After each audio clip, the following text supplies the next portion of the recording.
Hey beautiful, I'm Kirstie Johnston and welcome to my show, Thoughts, Action, Success. Self-love is perhaps one of the most fundamental yet misunderstood concepts in the world right now. Some dismiss it as a new age ideology that cannot be applied in practical terms, but nothing could be further from the truth. In this episode of Thoughts, Action, Success, I will share with you some practical steps with regard to developing your self-love. I will also explain what it is and outline the history of the trait and how it has been a core foundation of spiritual teachings. Self-love is the ultimate way to boost your self-esteem and become a fully healed and integrated human being. People often come at the idea a bit backwards. They look at attributes such as the way a confident person walks or observe their traits, but fundamentally all radical change begins from within. You then start to really value yourself as a powerful creator of your own reality and deserving of love and respect from everybody. Self-love is the opposite of selfish. You cannot love another person unconditionally unless you love yourself first. Self-love is not about engaging in destructive patterns of behavior and turning a blind eye. It has nothing to do with arrogance or narcissism, and everything to do with becoming a fully whole and integrated individual. When you're able to exercise self-love, your life will become so much easier. This is because you will not sabotage yourself as much, which is what everyone else does with their beliefs about unworthiness. You will also have much more stability in life as you'll no longer depend on others for fulfillment. Your emotions and reactions will not be volatile, and you will actually become detached, but not uncaring, from a lot of stuff that goes on in the world. Love is the ultimate building block of the entire universe. Humans are born into the arms of loving parents and die with their loved ones around them, ideally. They live and die by love alone. In the words of Gautama Buddha, in the end, only three things matter: how much you loved, how gently you lived, and how gracefully you let go of things not meant for you. Your ability to love yourself and others is all that really matters. How to get there is another matter entirely. For this, you have to find out who you are and love yourself unconditionally. So, finding the self is a mystical concept that's been around since ancient times. The self has been described by many names, such as the soul, the oversoul, the Atman, the monad, the I am presence, the Christos, the illuminated one, and so on.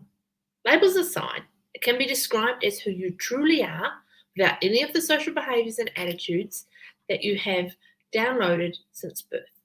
It can be found by shedding illusion and peeling away the layers of programming, which can also be called the ego. The entire process of childhood and socialization is essentially learning how to forget who we really are. Our peers and parents scold us when we do something that does not conform to their viewpoint. As such, we learn how to behave in such a way that we can be accepted. Being part of a group, family, or tribe is the single most important social norm. This dates back to a time when non-conformity would have gotten us thrown out of the tribe, likely to starve or freeze to death. Pleasing others is ingrained deep within us, but it's also very harmful in terms of spiritual evolution.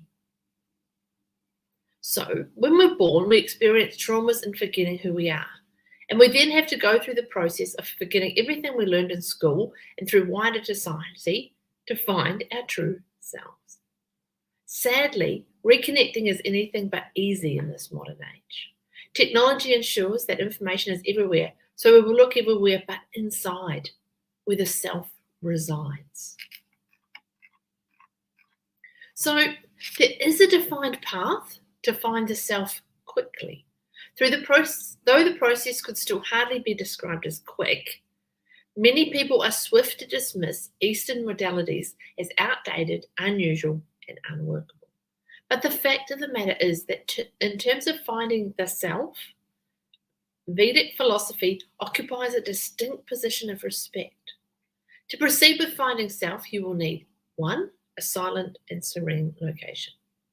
Number 2, the ability to meditate on the heart chakra. Number 3, the ability to severely restrict diet. And number 4, the ability to leave behind all technology and distractions.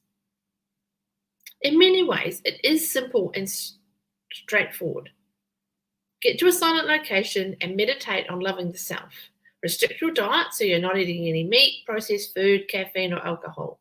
Avoid technology and eliminate all mental, physical, and emotional distractions. Though this can be difficult to do, the results will be immense. It is the ideal healing modality. 3 to 7 days is enough for significant changes to occur with the above protocol.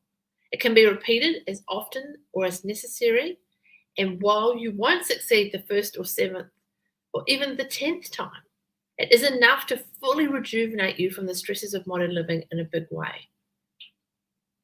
Ironically, the quickest way to find the self is to do absolutely nothing at all. Your body, mind, and soul will heal if you just stop eating, thinking, and reading garbage material all the time. You'll be in a perfect state of health if you stop doing things that put you in a depressed mood or environment. The grand irony of it all is that people need to feel the need to do something to fix the problem. This leads to fad diets, liposuction, gender changes, unhappy relationships, and unaffordable mortgages. Vedic philosophy has by no means a stranglehold on silent retreats and fasting, but it really cuts to the heart of the matter with its emphasis on these things and its constant focus on finding the self. There are hundreds of other esoteric modalities such as crystal bowls, visualization, spinning, manifestation, lucid dreaming, chakra work, and many more. While they might bring many benefits and even some paranormal effects, they do not cut to the core of finding the self. This involves letting go of everything you've learned to step into new dimensions. The pinnacle of self-esteem ultimately culminates in self-realization, which is a state of being that is talked about in practically every piece of spiritual literature of note. This state goes beyond the typical human experience to full-bodied bliss and understanding. However, self-realized people are still flesh and blood, live to tell their experiences, have written books, and can be found by those who actively search for them. There are more ways to try and find who you really are. It is best likened to the peeling of an onion when only the true self is left. A good place to start is to review all of what has happened to you in this lifetime and the major events that have impacted you.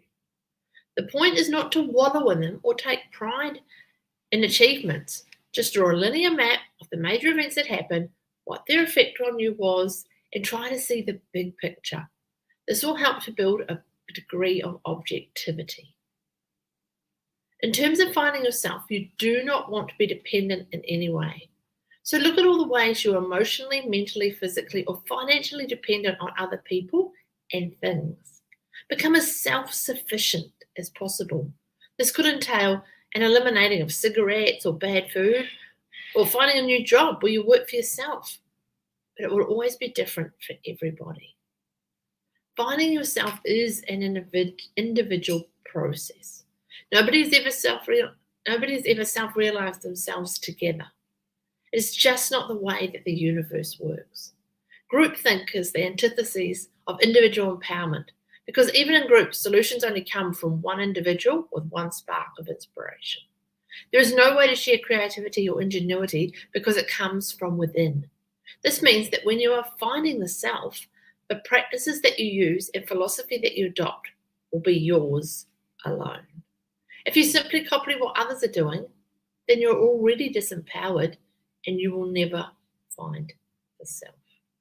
Without making decisions of your own volition, you are not giving yourself any power. Self-love is a lifelong practice that has to be fully attended to in order to bring about its full effects. In the current era, the law of attraction is very popular and comes with a myriad of benefits. It refers to the fundamental nature of the universe, that we have but one thing in our power, which is our attention. And whatever we turn our attention to, we attract towards us. Some authors have indicated that attention is love, and that whatever we love or put our attention on simply grows bigger. So we must be discerning in where we place our attention. It is worth noting that the two biggest fields in spiritual psychology, shadow work and positivity psychology, are adamant that people should only focus on bettering themselves and will, therefore, better the whole world as a consequence of this behaviour. Shadow work is a critical piece of the puzzle in terms of self-realisation and empowerment. It has taken centre stage from the law of attraction. According to Carl Jung, enlightenment can only happen through shadow work. He says this: one does not become enlightened by imagining figures of light, but by making the darkness conscious. But it's also worth mentioning that when the law of attraction is studied in detail over the course of all the videos and texts, the shadow self is comprehensively dealt with alongside this. Over time, the person will attract instances where the dark side becomes healed without making it the main priority. This could be in the dream state or in physical reality. So, shadow work was first brought to the mainstream attention through the work of the eminent psychologist and behavioural theorist, Carl Jung. He examined the shadow side of the human being primary through the dream states as well as symbols. He also discovered something called the collective unconscious, which is shared by all humans. However, this is not relevant to the personal purpose of finding the self. You do not need to investigate the theory to complete the tasks. The theory always comes second to practical experience. As per Jung, everybody has a shadow self which needs to be integrated. The less that the person integrates the shadow and expresses it openly, the blacker and denser it will be. Additionally, the shadow will often project its own failing onto other people. This phenomenon is often demonstrated in the law of attraction teachings, where we notice things in others that we hate about ourselves. In other words, our weaknesses and irritation can be the best tools for introspection. According to some authors, the shadow self is the seat of creativity and has many positive aspects. It's just that certain attributes are now viewed upon favourably by our current society. Alternatively, the individual might have just had a certain experience that forced them to repress certain emotions or behaviours. Regardless, everybody has a shadow side that needs to be tended to. For some, it's more obvious than others. But you can use other people as a mirror to understand your own shadow. It will be obvious to you, but crystal clear to those who know you. For Carl Jung, the shadow self was a monster both individually and collectively. It is a frightening thought that man also has a shadow side to him, he says, consisting not just of little weaknesses and foibles, but of a positively demonic dynamism. The individual seldom knows anything of this. To him, as an individual, it is incredible that he should ever, in any circumstances, go beyond himself. But let these harmless creatures form a mass, and there emerges a raging monster.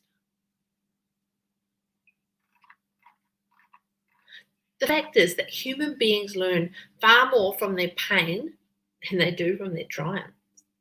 We have far more to learn from our faults than from our strengths. Mirroring is an excellent technique that everybody would benefit from and can greatly assist in self-love. Everybody can be used as a mirror for your own development. When we detest somebody else, it is a flaw in our own perception. What you see in others is a reflection of what you have within yourself but do not want to deal with. As a result, when somebody bothers you, it's easier to project your own failings onto them and criticize. As per German author Hermann Hesse, if you hate a person, you hate something in him that is part of yourself. What isn't part of ourselves doesn't disturb us. Again, this is reflected in the law of attraction. When we judge or condemn others, we're criticizing things we're unable to deal with ourselves. So, If you want to build up self-love, the first thing you have to do is purification. The reality is that most people who have picked up a whole lot of wild and irrational beliefs, values, attitudes, they aren't even real. But these can cause a lot of damage. There are also a lot of physical toxins in the body from our environment. So you need to purify across all levels in order to love yourself fully. Purification might sound like a really drastic step, but it's certainly worth it so you can see yourself with more clarity. Purification generally involves such things as fasting or dietary restriction, information restriction, and being in a natural environment, introducing such things as meditation, prayer, yoga, or just even a walk along the beach, whatever exercise that you need. Reading of uplifting material, and even just silence. You can do a combination of all of those things that I've just listed for as long as you want. But 3 days is the minimum, and 3 weeks will have an amazing benefit. But any amount's worth doing. These techniques are ancient, and despite all of the New Age positivity strategies, they still work the best. Nothing will have the same impact as finding the above in tandem with one another. They work individually, but the effects are magnified when they're combined. It's only when you get away from society, i.e. real life, and do these practices that you can clearly see just how dysfunctional society really is and how dysfunctional your own beliefs and thoughts are about yourself and society. But not everybody has time for a massively, take themselves away for 7 days for an intense purification exercise. And really, you can only do this once every 3 months or so.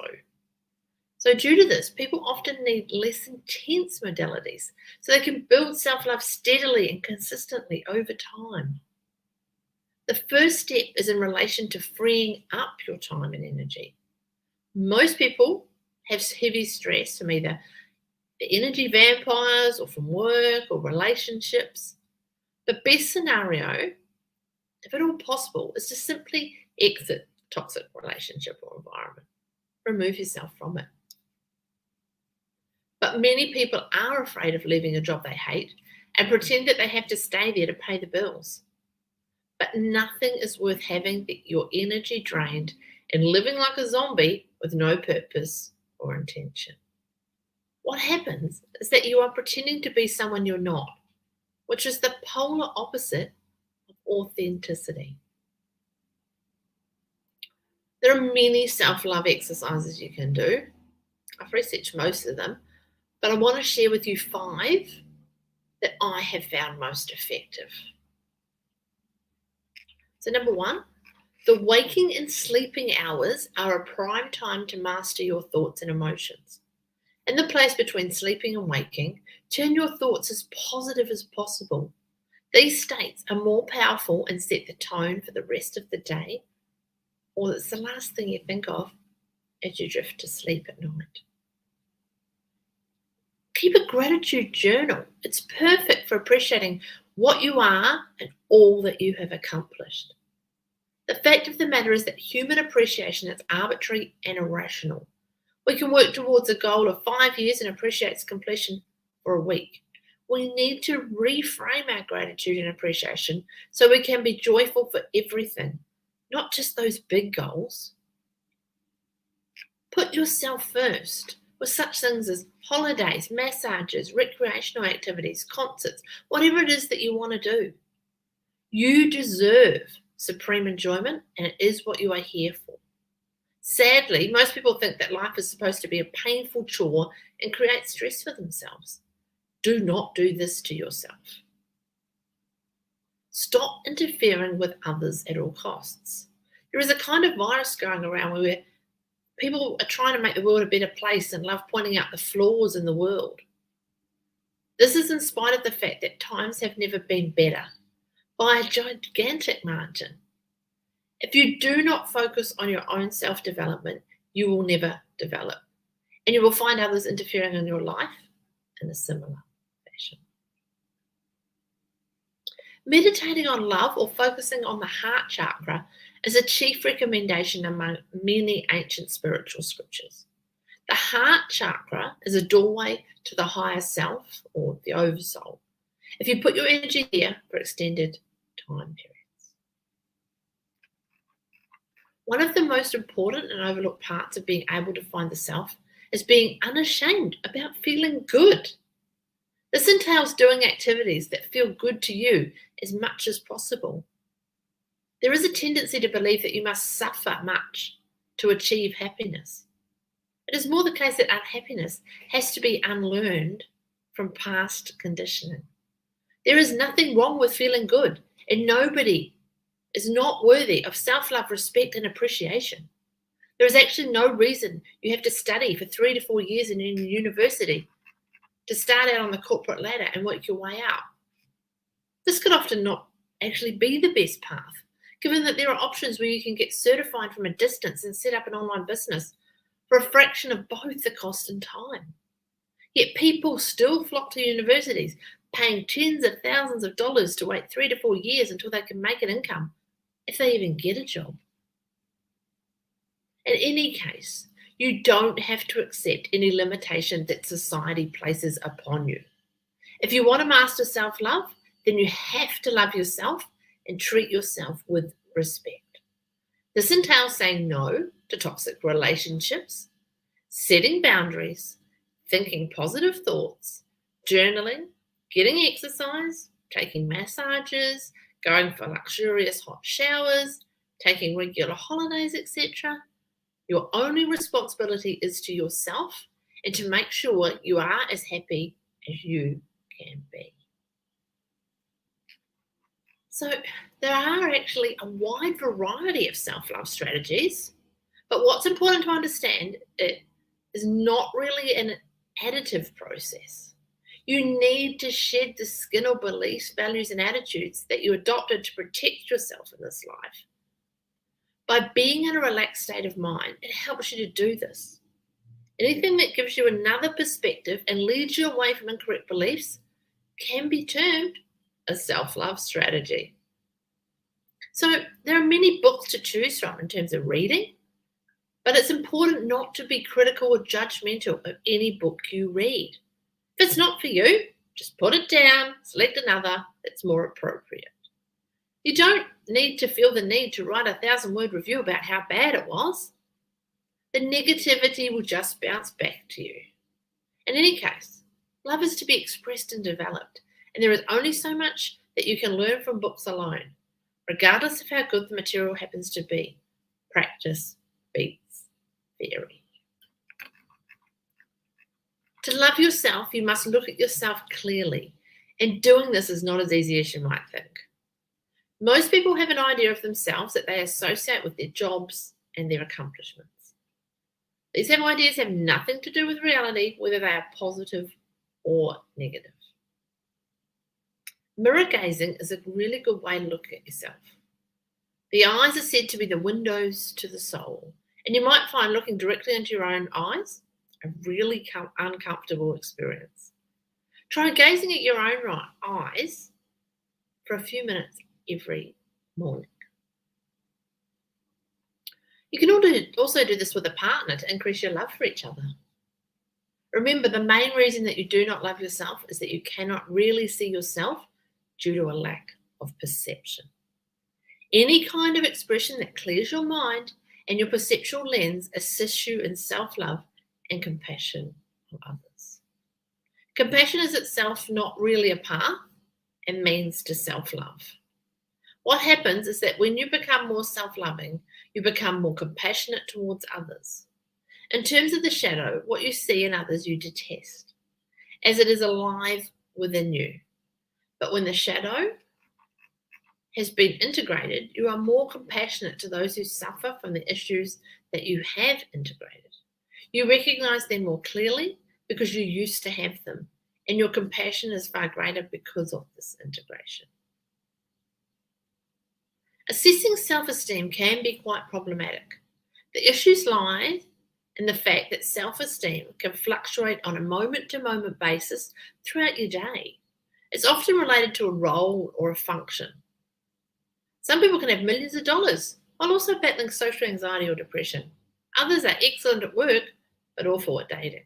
However, it's significant that the confidence lies in the person's perception of themselves in that particular field. Self-esteem stems from our attachment to something. For example, a chef might take pride in his status as a wonderful producer of amazing dishes. And if you were disappointed in the food, the chef would be very unhappy compared to somebody who does not cook for a living. The same applies to any person who is proud of the role that they are doing. And this is why self-love is on another level. It's not attached to anything, because whenever you are attached to something out of identification, your validation stems from what others think. Even if it's positive, it's still temporary. But self-love is non-dualistic and constant once you practice it. So there's no set routine for building self-esteem. While scientific studies have confirmed the benefits, they've been unable to provide us with a standardized means of improving self-esteem. This is because each human being, we are all such complex and multifaceted beings. Science understands almost nothing about how the human being perceives their reality and associates with the past and the present. And it's not made any inroads whatsoever into the dream sleep and its significance. Many of the products and services designed to enhance self-esteem can actually have the opposite effect of their stated purpose. People actually feel worse after taking them. That's because these products are services that tend to be externally orientated. Such things as cosmetics, voice tonality, fancy clothes, and other superficial methods. Even immersion can be difficult for those suffering from social anxiety and other issues. If a person is nervous speaking in front of a crowd, then forcing them to repeat this action could simply lead to them to a breakdown or further trauma. But on the flip side, there are definitely things that you can do. While there is no one-size-fits-all approach that can help with self-esteem, every individual will respond to certain healing methods. The trick lies in finding out what this is and helping you to overcome it. This is what psychology and shadow work is all about. The person is able to see the difficulties more clearly using dream work, journaling, direct communication, hypnosis, and lots of other forms of therapy. Once these demons are brought to the light of consciousness, they can dissipate. Unfortunately, it is a lot harder than it sounds, and these ingrained tendencies do not simply dissipate in the majority of instances. There is a constant debate within the spiritual and psychological community with regard to the correct way forward with self-esteem and with healing in general. Some push for positivity, others shadow work, some advocate integration, others say that letting go is the best approach. Some state that balance and harmony are the ultimate pinnacles of healing. More dictate that creative chaos is the natural state of a universe that is constantly changing. But the fact is that all of these approaches will work at certain times for certain people. Some might need to integrate the various parts of themselves, while other clients, what I work with, might need to let go of issues. As always, the best way for myself as a coach is to build confidence in a client suffering from depression and low self-esteem of some sorts. And we do this by letting them communicate their feelings openly at first and establishing an open dialogue. Instead of simply pushing what we think onto that person, we use a range of therapies to determine what works best for that individual. So it means that in a way, the client uses their own power and resources to come up with the creative answers. And it could be anything from painting to diet to meditation, or even going back and doing some study. As complex and multifaceted as building self-esteem might appear to be, there are still a number of down-to-earth and practical ways to enhance it. Firstly, taking yourself out of situations where you're not confident is as equally important as putting yourself in places where you have high levels of self-esteem. So let me share with you some 7 practical ways to build up your self-esteem. Number 1, put your health first. Always put your health and well-being first. Nothing is more important than being stress-free in a healthy body. This will also involve a certain amount of discipline, though. By exercising regularly and eating healthy, as health is attractive and will lead to self-esteem. By looking and feeling better, you'll project more confidence, and as a result, the way people react to you will change. Number 2, save money. Regardless of your beliefs about money, it is needed to function. And you should have a healthy amount of it on hand so that you don't have to worry about it. Save a certain amount of money and budget so that you will always have enough for your expenses in advance. Anxiety and stress over money takes up a lot of mental and emotional resources. Number 3, build competence. Whatever your role is, make sure you're competent at it. Like a lack of money, if you worry about being able to perform your job, then your well-being will suffer. Competence is one of the best things to assist in building confidence. Whatever you're good at, just take it to the next level. Try to get better at it. Number 4, focus. Do not exert all of your resources trying to do too many things at once. Keep it simple and focus on doing one thing at a time. Many people overexert themselves with too many tasks, or even go the other way where they have too much downtime, so they're not stimulated enough. You can focus to build money and competence slowly over time. Meditation is number 5. Health, money, and competence are the building blocks of a healthy human being. But after this, it's time to take it to the next level and build confidence that is hard to shake in any circumstances. Meditation can assist in detaching you from reality so you're not as affected by the thoughts and opinions of others anymore. It won't work overnight, but it definitely works. Number 6 is inner assessment. You need to identify core fears and beliefs that you have and find some way to work on them. There are online questionnaires which can help you identify what your beliefs are. You can use affirmations to help change these beliefs or work on them using physical activities. Number 7 is reframe. Reframing is a great way to put yourself in a really good mood. When something happens to you that you don't like, simply list the good that came out of it. Everything can be reframed and everything is subjective in any case. Nobody sees the same situation in the same way. It is not disputed within esoteric circles that the quality of your thoughts will determine the nature of your reality. And thought is really just a habit. If you can really change your thoughts, you will be able to control what you experience. Even if you end up in a negative environment, you can still control your reaction to it. Moreover, a negative environment is most likely only negative because you have some kind of negative belief surrounding it, which you can change. Thoughts can gather momentum and tend to perpetuate themselves. And so the rich get richer, the poor get poorer on this planet, not due to any kind of structural inequality, but simply due to thoughts of poverty perpetuating themselves and thoughts of riches perpetuating themselves. People prefer to adopt a victim mindset than to take control of their thoughts and focus continually on wealth and solutions. It's so much easier to blame a villain than to accept responsibility. It's also far lazier. It accomplishes nothing at all. The primary reason that people have not mastered their thoughts is not a lack of information. It's a lack of dedication and consistency. People have a habit of instantly reacting to negative news and events without understanding the power of their own minds.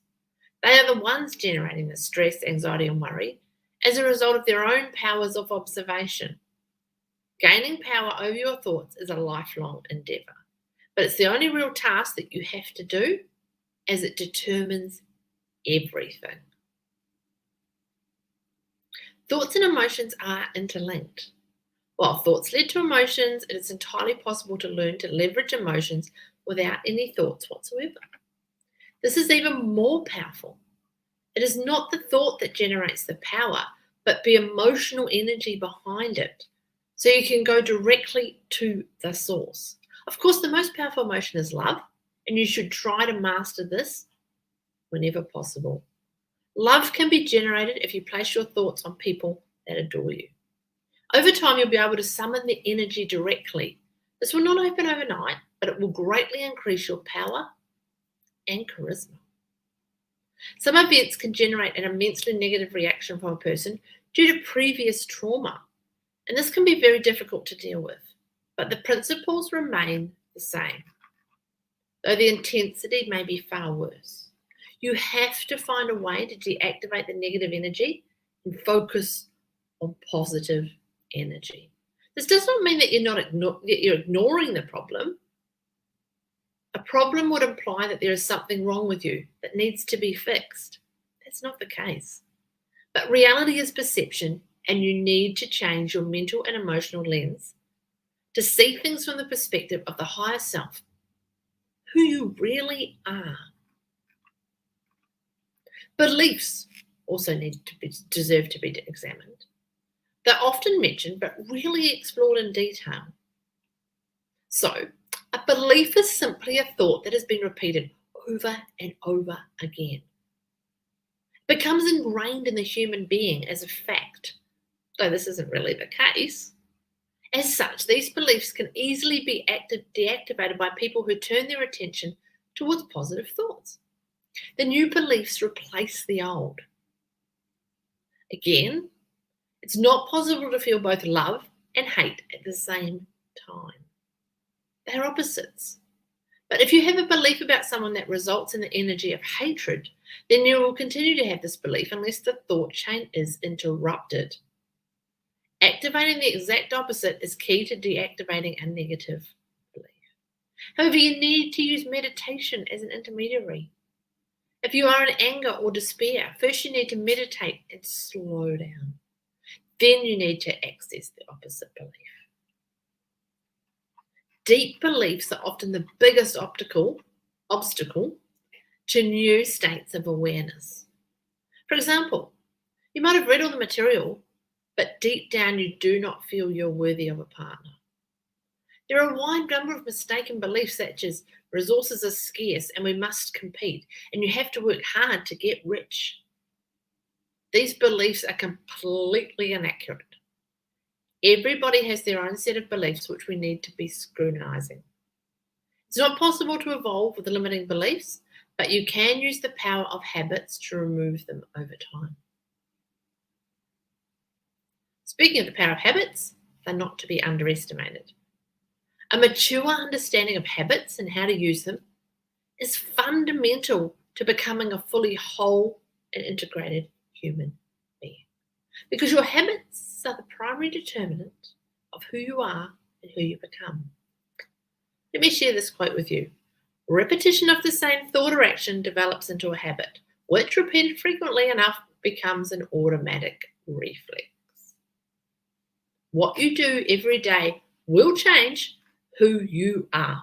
The issue is that most people have poor habits, which they complete every day without thinking about them. Your habits will help you to correct some of your subconscious tendencies.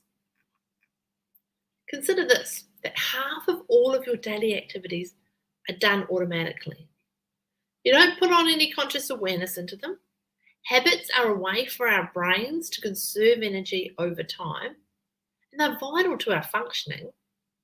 Imagine if you had to calculate every step to work beforehand. How to make breakfast, open the front door, take each step to the car, start the ignition, drive in busy traffic. Thankfully, our good old subconscious takes care of all that for us. The brain is actually only capable of remembering between 5 to 9 facts at any one time. The rest is passed to the subconscious for processing. When you do something once, you can complete it the next time around on autopilot far more easily. Most of your habits are driven by unconscious fears that you're not yet aware of. Correcting habits can have the effect of correcting these fears, so it does take time. Everything you do is no more than a habit. Some habits are incredibly deeply ingrained. The longer that a habit is put in place, the harder it is to replace.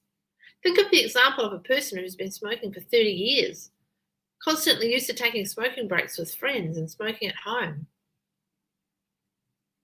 But it's just as easy to make a habit out of going to the gym or meditating than it is to smoke or drink alcohol. As everybody knows, it's not the gym or meditation that's difficult. It's the thought of the gym or meditation and getting to the place itself. It takes 3 days for the body to get used to a different kind of diet. In drug rehabilitation, the first 3 days are recorded as being the most difficult.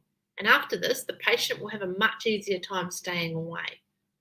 This is because the body is physically dependent on the drug and has adapted to its presence. After 3 days, it will have adapted to functioning without the drug. However, this is only referring to the physical side of things. Scientific studies have also established that it takes 3 weeks for a habit to become ingrained. After 3 weeks, it's likely that the person will continue doing it afterwards. So if you really want to master a habit, the 3-day or 21-day marks are the most important. After these points, it will become a lot easier. Once a habit has been installed, it just becomes second nature. It doesn't really matter what it is. This is the beauty of habits once you've understood them and you can use them to your benefit. Of course, the ultimate habit that you want to maintain is positive thoughts. The minute you find yourself thinking of a negative thought, try to change it to something positive. Over time, even this will become second nature, and negative thoughts will have become a thing of the past. This is the ultimate habit to adopt, so it's best to start with other practices such as meditation or diet first. Affirmations are one of the best ways to enhance your self-esteem, but as long as they're done correctly. However, it should be kept in mind that the affirmations need to be believable. If the affirmation is too far from where you are right now, then it won't be believed and will just remind you of what you are not. But affirmation also needs to be in the present tense and not a negotiation. Saying, I am not poor, is reinforcing poverty, while I am rich reinforces riches.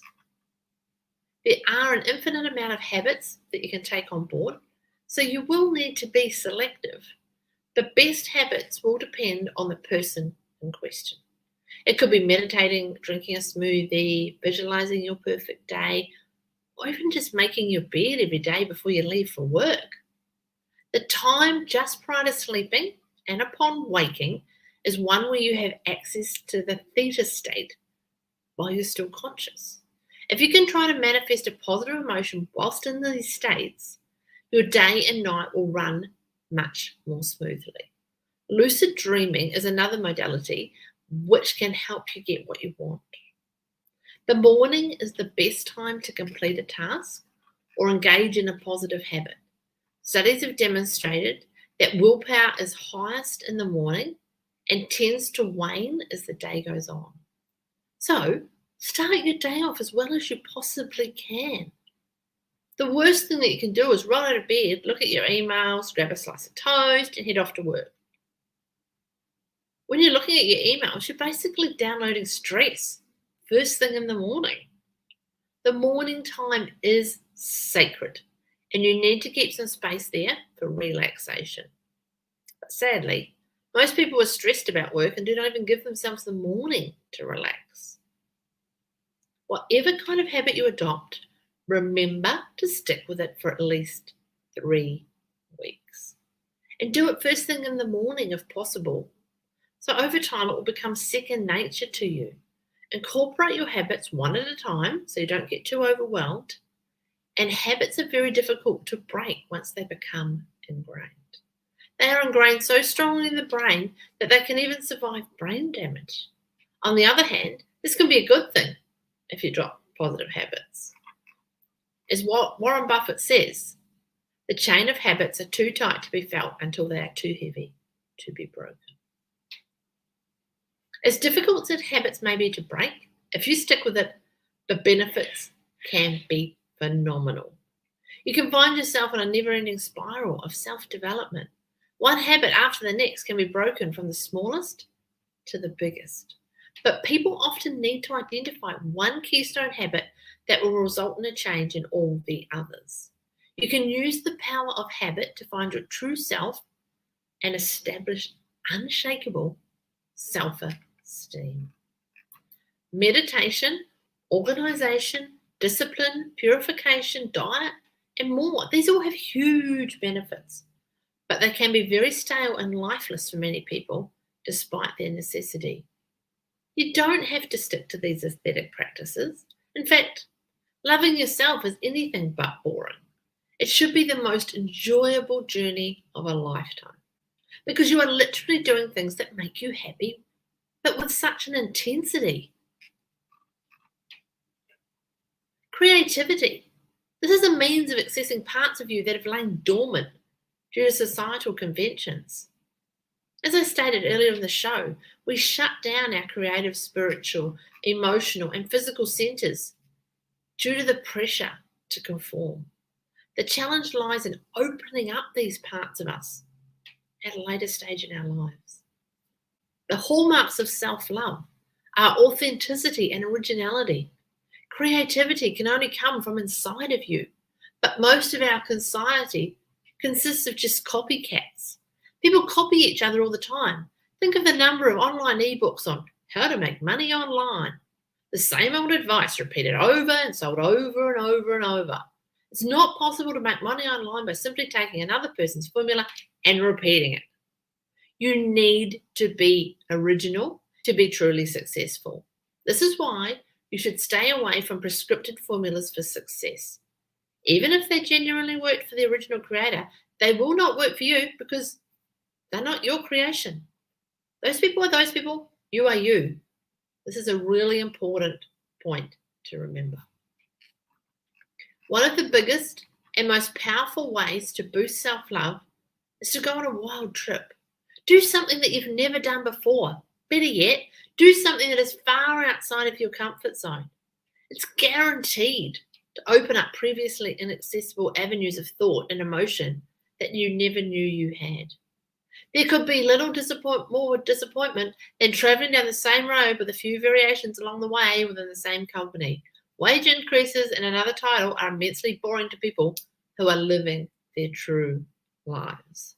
They are typically no more than abstractions that people use to content themselves with very unsatisfying lives.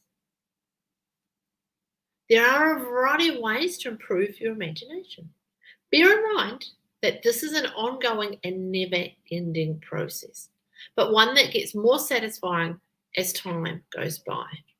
The best practices include creative writing, art, sport, good old dancing, singing, cooking, travel. Anything that you love to do is on this list.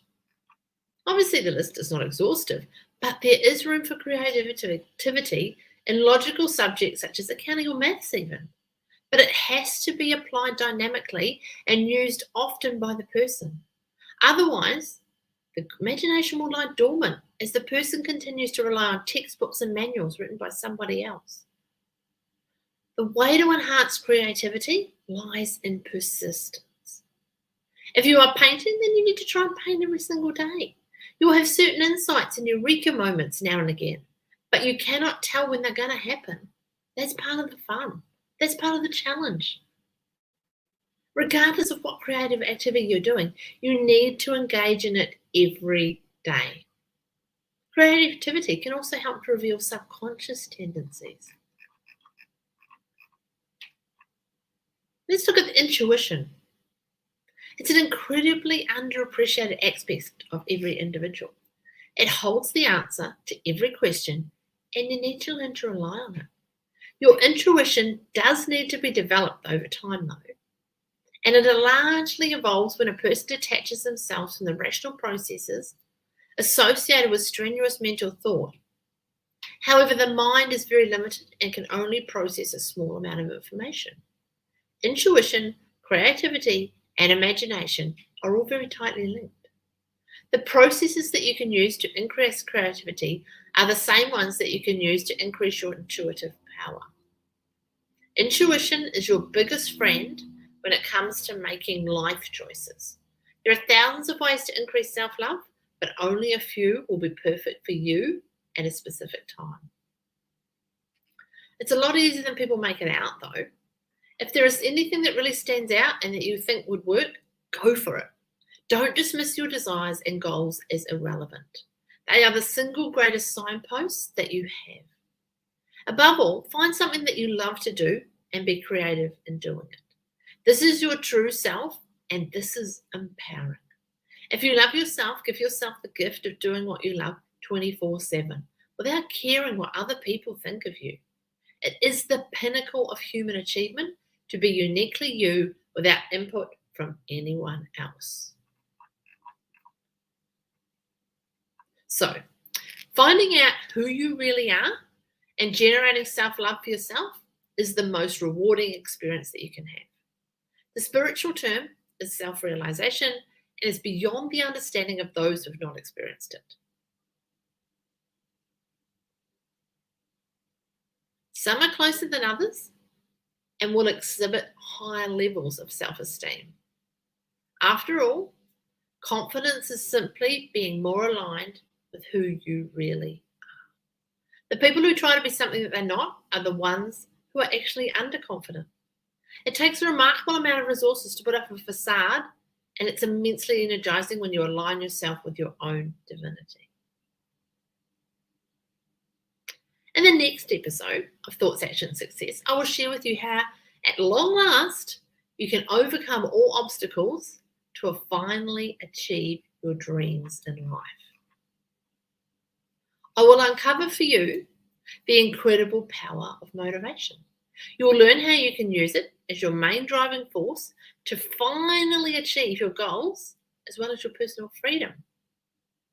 I'm super excited to share this with you and everything that I've discovered about this on my journey. In the meantime, I'd love you to share the opportunity of a free, no obligation 20-minute discovery call, either for yourself or someone that you know. I'm always happy to have a chat about coaching and how it changed my life and how I really think it could work for you. So jump on over to my Facebook page or my website, kirstiejohnston.com, and all my contact details are there.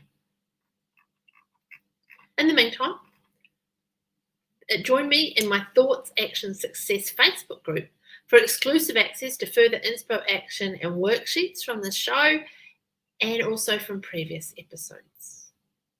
Have a fantastic rest of the weekend, and we'll talk again soon.